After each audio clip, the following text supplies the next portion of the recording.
నిజామాబాద్ జిల్లా ఆర్మూర్ మున్సిపల్ పరిధిలోని పెర్కిట్ సొసైటీలో యూరియా కొరతతో రైతులు ఆగ్రహం వ్యక్తం చేశారు.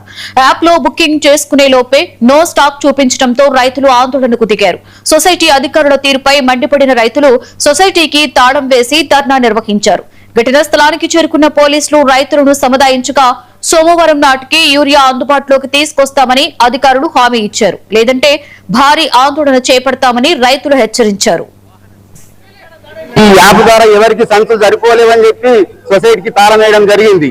సొసైటీ వారు ఏం చెప్తారు, సొసైటీ బాకీలలో ఉంది, పైసలు లేవు, డీడీ కట్టలేవు అని చెప్తారు. డిఫాల్టర్ ఇదే డిఫాల్టర్ గోవిందపేట సొసైటీ 70 లక్షల డిఫాల్ట్ ఉంది.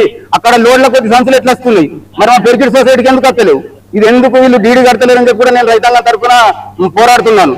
దీన్ని దృష్టిలో పెట్టుకొని మాకు వెంటనే సోమవారం రోజు 1000 బస్తాల యూరియా రావాలని డిమాండ్ చేస్తున్నాను.